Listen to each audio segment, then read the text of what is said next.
أين أشيائي؟ هل ممكن يوم من الأيام ابنك يسألك السؤال ده؟ هل ممكن يوم من الأيام تحس إنك قصرت في حقه؟ هل ممكن حد من الشباب يفرط في مستقبله وهو مش عارف؟ ازيكم يا رجالة؟ أنا عمر عزازي، استشاري جراحات الذكورة في القصر العيني، ودي قعدة رجالة.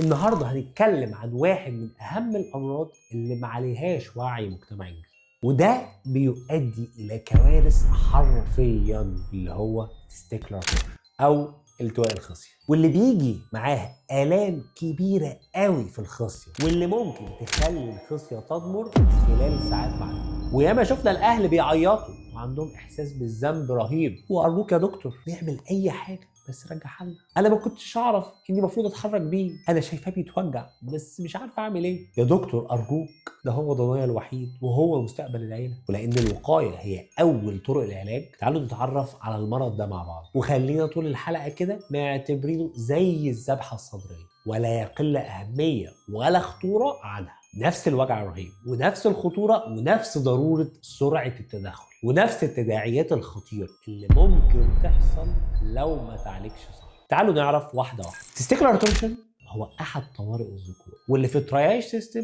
هو بيعتبر كاتيجوري 2. يعني ايه كاتيجوري 2؟ يعني لايف اور ليمب ثريتنينج، وبيحتاج الى التدخل العاجل زيه زي الذبحه الصدريه وصعوبه التنفس، وزيه زي كتير من الكسور، وقبل حاجات تانية زي النزيف والجفاف. الكلام ده بنقوله للتكرار والزياده عشان ننبه على أهمية المرض المسكوت عنه ده. واللي بيزود أهميته وخطورته إنه بيحصل بنسبة مش قليلة خالص، واللي بتوصل في بعض الأبحاث إلى 1 من كل 4000 شاب أصغر من 24 سنة. والنسبة دي بتمثل حوالي 25% من أي حد بيشتكي من وجع حاد في الخصية، وبتمثل نص في المية من حالات الطوارئ كلها. وفي أغلب الأحوال مش لازم يكون ليه سبب أصلا، أو إن السبب خلقي بسبب طول او شكل الحبل المنوي، واللي بيعرضه انه يلف لوحده. والحل انك لازم تلحق نفسك اول ما تحس بالاعراض اللي هنقولها. المرض ممكن يحصل في اي مرحله عمريه، ولازم اي راجل في اي مرحله عمريه بيشتكي من وجع حاد لازم نستبعد التواء الخصيه الاول وبعدين نفكر في اي حاجه تانية، لانه بيحصل عادي جدا خالص في نسبه 14%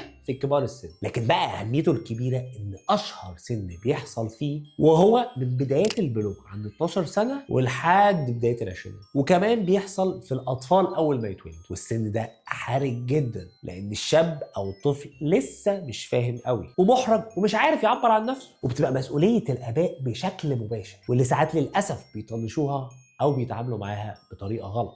اخر حاجه في خطوره المرض ده هو تاثيره السلبي والقاسي على الانجاب والقدره الزوجيه، وده لان التواء الخصيه هو اشهر سبب لفقدان الخصيه عند الرجال. والاهم التأثير النفسي القاسي على الشاب، اللي هو اشمعنى انا؟ وهكمل حياتي ازاي؟ وهعرف اتجوز ولا لا؟ هعرف اخلف ولا لا؟ ومراتي يا ترى هتقول عليا ايه؟ تعالوا نفضفض اكتر وقت.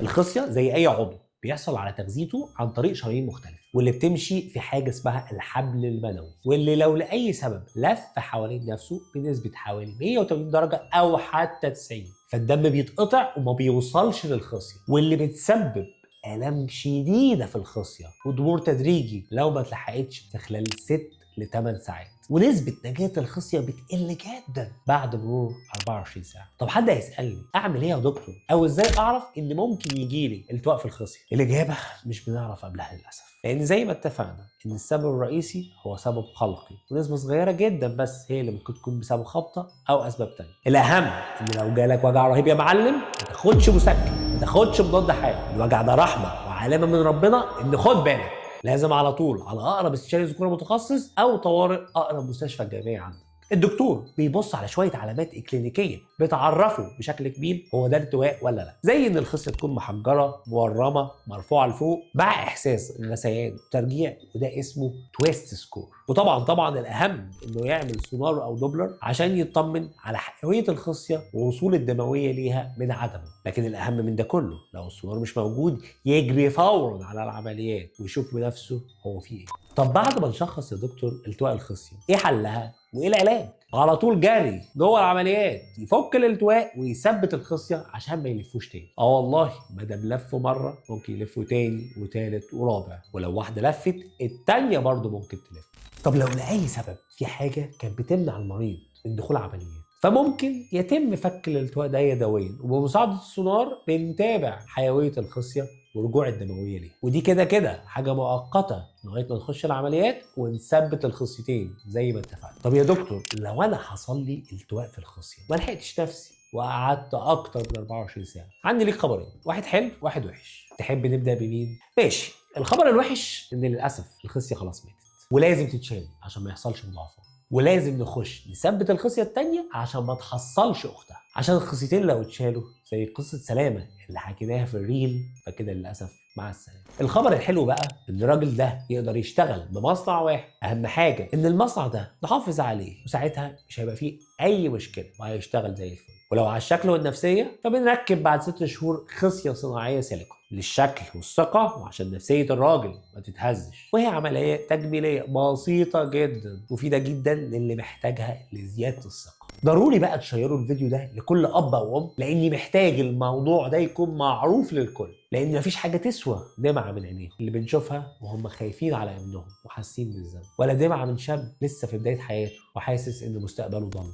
طبعا هنكرر في كل حلقه ان كل المعلومات اللي بنقولها هي معلومات علميه مبنيه على خبره طبيه واكاديميه واكلينيكيه، مصادرها هسيبها لكم تحت الفيديو. ورغم كده الفيديو ده عمره ما هيكون بديل عن الكشف الطبي خالص. تمنياتنا بالصحه والعافيه والسعاده للجميع.